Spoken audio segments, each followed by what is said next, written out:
नमस्कार। आप देख रहे हैं हॉर्नबिल टीवी।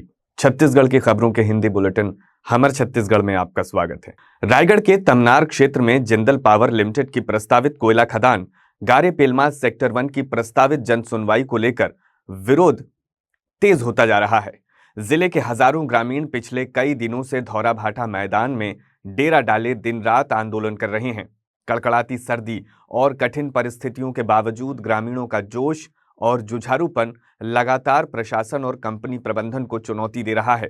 ग्रामीणों का कहना है कि क्षेत्र में पहले से संचालित कई खदानों के कारण बड़े पैमाने पर विस्थापन, पर्यावरणीय क्षरण, धूल, धुआं और रोजगार की अनिश्चितता जैसी समस्याएं झेलनी पड़ रही हैं।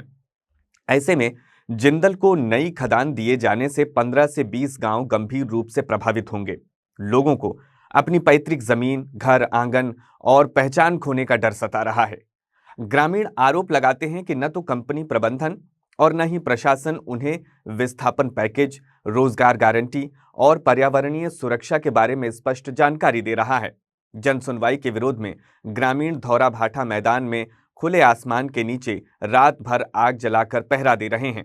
ग्रामीणों का कहना है कि वे इस बार जन सुनवाई को टेंट में नहीं लगने देंगे। साथ ही कंपनी और प्रशासन के प्रतिनिधियों को गांव तक प्रवेश नहीं करने देंगे। उनका कहना है कि ये संघर्ष जल, जंगल, जमीन की रक्षा और आने वाली पीढ़ियों के भविष्य को सुरक्षित रखने के लिए है। भैया बैठ जाओ यार, बैठ जाओ, एकदम निवेदन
ग्रामीणों ने इससे पहले भी इसी मुद्दे को लेकर कलेक्ट्रेट में विशाल प्रदर्शन किया था और जिला प्रशासन को ज्ञापन सौंपा था। इसके बाद भारी विरोध को देखते हुए जन सुनवाई को अस्थायी तौर पर निरस्त कर दिया गया था। लेकिन अब फिर से प्रशासन और कंपनी प्रबंधन पूरी तरह सक्रिय हो गया है। ग्रामीणों का आरोप है कि जन सुनवाई को सफल बनाने के लिए प्रशासन द्वारा दबाव और दमन की नीति अपनाई जा रही है।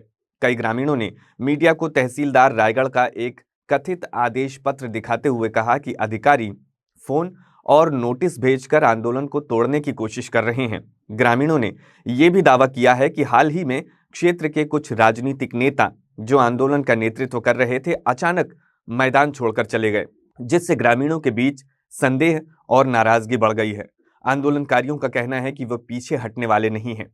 उनका स्पष्ट कहना है कि हम धौराभाटा से तभी हटेंगे जब जन सुनवाई निरस्त होगी। रात दिन जारी इस प्रदर्शन में महिलाएं, बुजुर्ग, युवा और बच्चे भी शामिल हैं। आंदोलन स्थल पर प्रतिदिन बड़ी संख्या में ग्रामीण पहुंच रहे हैं और अपनी आवाज बुलंद कर रहे हैं। जी, अपना परिचय बताते हुए बताइए कि आज आप यहाँ पे किस लिए धरना बैठे हैं? नमस्कार, मैं समकरा के सरपंच जिंदल का है। कितना दिन हो गया आप यहाँ बैठे हैं? ये करीब 4 दिन हो गया ना। क्या करने वाली है जिंदल क्या करने वाली है? हम उठाना चाहते हैं, हमको माने जल, जंगल, जमीन वो लेना चाहते हैं, तो हम लोग किसी भी हालत से हम लोग नहीं देंगे। हमारे सब 14 गांव जो प्रभावित गांव है, ये सब का मांग है, इसलिए हम लोग धरना पर बैठे हैं। लेकिन खदान आती है तो रोजगार मिलता है, ये कहा जाता है कंपनियों द्वारा। नहीं, ये तो हम विश्वास नहीं करते हैं। अभी तक किसी को नहीं मिला है, ये झूठा अफवाह है। आज कितने गांव के लोग बैठे हैं? पूरा 14 के 14 हैं। पंचायत तम गांव के सरपंच बबीता बसंत सिदा और आज हमन करा जन सुनवाई निरस्त करे बर बैठे हैं। पूरा 14 गांव के ग्रामीण में उपस्थित हैं। हमन चाहत हन कोई भी स्थिति में और कोई भी हालत में हमन जन सुनवाई नहीं होगा। ना हमन ला पैसा के लालच नहीं है, ना हमन अपन जमीन ला नहीं दहन कोई भी कीमत में। अगर आज हमन जमीन ला दे देथन तो हमन कहाँ जाबो, कौन ठिन जाके बसबो, हमार बाल बच्चा मन आगे चल के का कहीं। यहाँ पहले भी तो बहुत सारा खदान है, ओकर से का प्रभाव हो?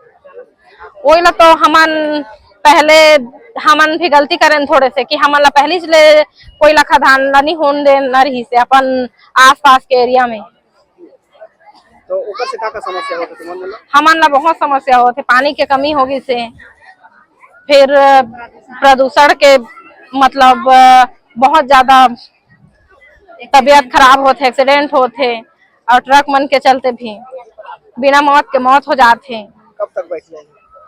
अभी हमन पूरा 8 तारीख तक बैठबो यहाँ। इस कड़कती ठंड में पिछले 3 दिनों से हड़ताल किया जा रहा है, क्या है मामला बताइए? यहाँ जिंदल का जन सुनवाई होने वाला है 8 दिसंबर को, तो उसके विरोध में हम लोग यहाँ धरना में बैठे हैं, ताकि हम लोग जन सुनवाई ही नहीं चाह रहे हैं। उसके बावजूद भी यहाँ शासन प्रशासन लगे हैं कि जन सुनवाई करवाएंगे करके, लेकिन जनता भी यहाँ कड़कती ठंड में यहाँ हमेशा बैठ दिया है और यहाँ जन सुनवाई ही नहीं चाह रहा है। अपना जल जंगल जमीन बचाने के प्रयास में लगे हैं और जन उद्योग के हाथ में अपना संपत्ति देना नहीं चाह रहे हैं। कितना दिन हो गया? 5 दिसंबर से बैठे हैं, 8 दिसंबर को जन सुनवाई होने वाला है। संक्षिप्त में आपको बताते हैं कि गारे पेलमा सेक्टर 1 परियोजना आखिर है क्या। गारे पेलमा सेक्टर 1 रायगढ़ जिले के तमनार ब्लॉक में प्रस्तावित एक बड़ी कोयला खदान है, जिसकी क्षमता करोड़ों टन वार्षिक उत्पादन के स्तर की रखी गई है और कुल क्षेत्रफल हजारों हेक्टेयर में फैला हुआ है।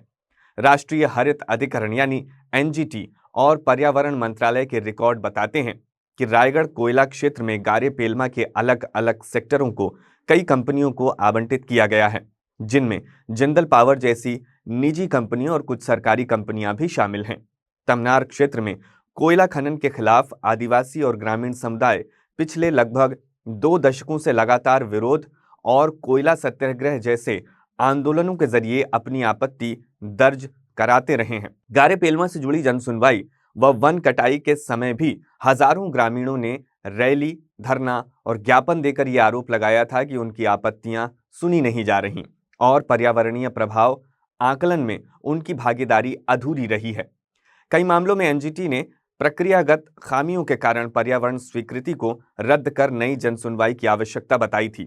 विभिन्न स्वतंत्र रिपोर्टों में दर्ज है तमनार घरघोड़ा क्षेत्र में कोयला खनन से भूजल गिरावट, नदियों का प्रदूषण और जंगल की तेज कटाई ने गांवों की आजीविका और पेयजल स्रोतों को गंभीर रूप से प्रभावित किया है।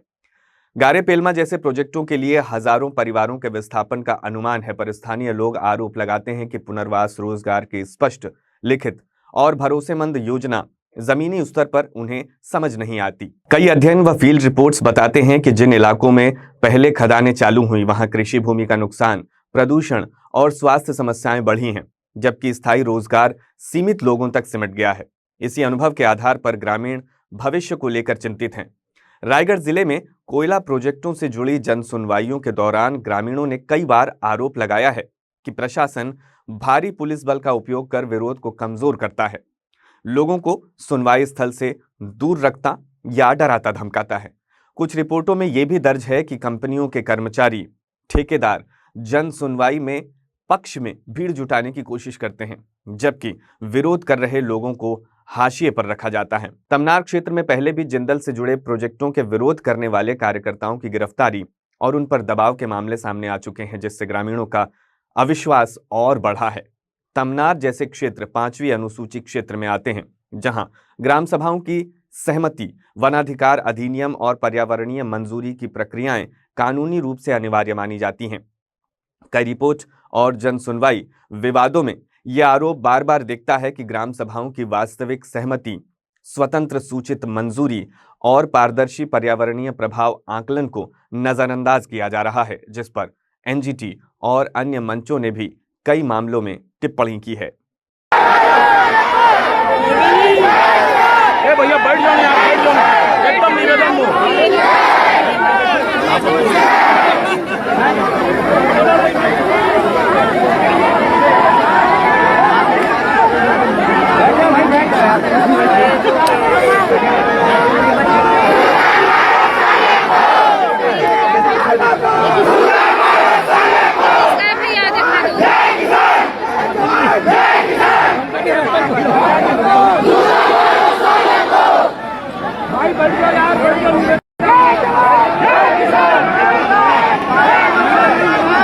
महासमुंद जिले के ग्राम पंचायत बोडरी दादर में धान खरीदी व्यवस्था में अव्यवस्था के चलते एक और किसान की जिंदगी संकट में आ गई है। यहां 57 वर्षीय किसान मनबोध ने धान बेचने के लिए कई दिनों से टोकन नहीं कट पाने की निराशा में अपने गले पर ब्लेड से हमला कर आत्महत्या का प्रयास किया। घटना से पूरे क्षेत्र में हड़कंप मचा हुआ है और किसानों में भारी आक्रोश देखा जा रहा है। प्रत्यक्षदर्शियों के अनुसार किसान मनबोध कई दिनों से धान बेचने के लिए टोकन कटाने केंद्र और ऑनलाइन पोर्टल के चक्कर लगा रहा था, लेकिन पोर्टल की त्रुटि, सर्वर डाउन, तकनीकी खराबी और समितियों में अव्यवस्था के चलते वो बार बार प्रयास करने के बावजूद टोकन नहीं कटवा पाया। बताया गया कि आज भी जब वो टोकन कटवाने पहुंचा तो सिस्टम फिर फेल हो गया। इससे मानसिक रूप से टूट चुके मनबोध ने आक्रोश और निराशा में अपना गला ब्लेड से रेत लिया। घटना के तुरंत बाद मौजूद ग्रामीणों ने 112 पर कॉल कर पुलिस को सूचना दी। पुलिस और ग्रामीणों की मदद से घायल किसान को तुरंत सामुदायिक स्वास्थ्य केंद्र बागबहरा ले जाया गया। वहां प्राथमिक उपचार के बाद उसकी गंभीर स्थिति को देखते हुए उसे जिला अस्पताल महासमुंद रेफर कर दिया गया। डॉक्टरों के अनुसार समय पर इलाज मिलने से उसकी जान बच गई, लेकिन स्थिति अभी भी नाजुक बनी हुई है। घटना के बाद ग्रामीणों और किसानों ने धान खरीदी प्रक्रिया में हो रही भारी अव्यवस्थाओं पर नाराजगी जताई है। उन्होंने कहा है कि सरकार डिजिटल और पारदर्शी खरीदी प्रक्रिया के बड़े बड़े दावे करती है, लेकिन वास्तविकता इससे बिल्कुल उलट है। सर्वर घंटों डाउन रहना, किसान का एक ही टोकन न कट पाना, लंबी लाइनों में बूढ़े बुजुर्गों का खड़े रहना और समितियों में हो रही मनमानी अब किसानों को मानसिक रूप से तोड़ रही है। वहीं किसानों ने बताया कि समर्थन मूल्य पर धान खरीदी में हो रही तकनीकी त्रुटियों और अफसरों की लापरवाही से अधिकांश किसान परेशान हैं। कई बार सर्वर काम नहीं करता, तभी पोर्टल हैंग हो जाता है, तो कभी समिति कार्यालयों में कर्मचारियों की अनुपस्थिति से किसान दिन भर परेशान होकर लौट जाते हैं। किसानों का कहना है कि यदि ऐसी अव्यवस्था जारी रही तो धान बेचने की प्रक्रिया किसानों के लिए एक बड़ी चुनौती बनी रहेगी। मनबोध के आत्महत्या प्रयास से ये सवाल खड़ा होता है कि क्या सरकारी डिजिटल खरीदी प्रणाली किसानों के लिए राहत है या एक नई मुसीबत। जैसे का भाषा है पंजीयन टोकन नहीं हो पाते ऐसे करेंगे है। 2-3 बार चॉइस सेंटर में गए हूँ, लेकिन वहाँ भी ऑनलाइन नहीं बता रही से, तो कुछ अपडेट बता करे कहा रही से। और 2 बजे बुलाए रहे हो और धान बर्दी धान आए रही से, ओकर नाम से कुछ गला वला नहीं कर दा रहे अपन। का बार इसने करे थे हाजी का तोल संसोर ही से हैं का तोल संसोर ही से इसने कटा रे हैं हैं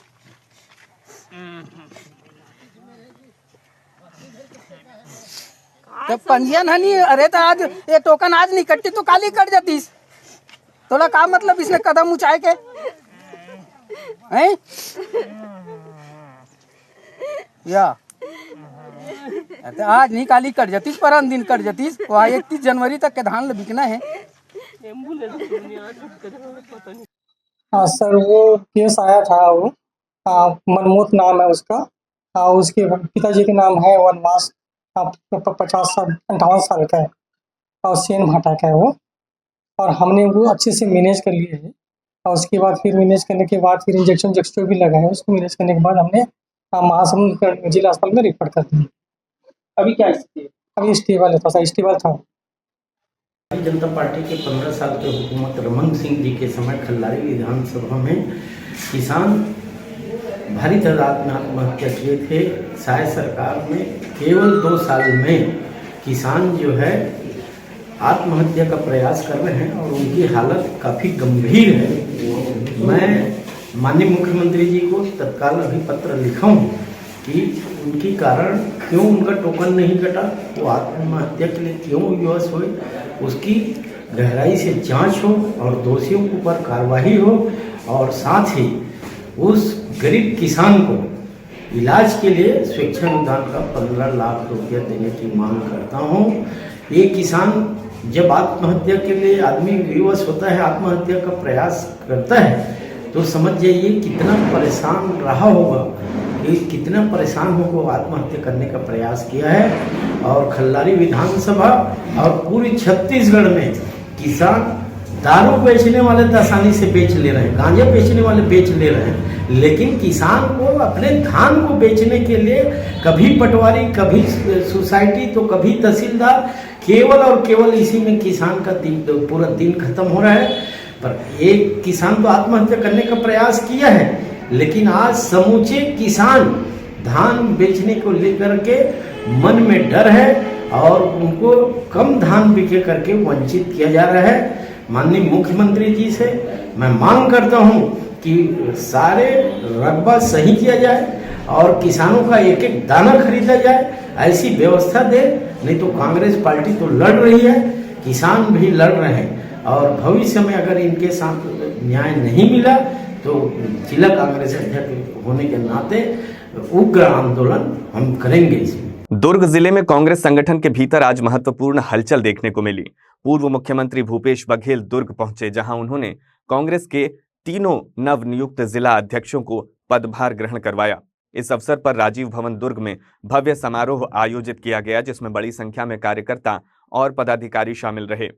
कार्यक्रम में दुर्ग ग्रामीण अध्यक्ष राकेश ठाकुर, दुर्ग शहर अध्यक्ष धीरज बाकलीवाल और भिलाई शहर अध्यक्ष मुकेश चंद्राकर ने औपचारिक रूप से अपना पदभार संभाला।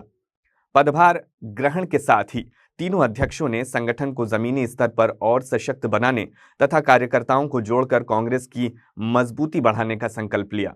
समारोह में प्रदेश कांग्रेस अध्यक्ष दीपक बैज, भिलाई नगर विधायक देवेंद्र यादव, पूर्व विधायक अरुण वोरा, जिला पदाधिकारी और सैकड़ों कार्यकर्ता मौजूद रहे।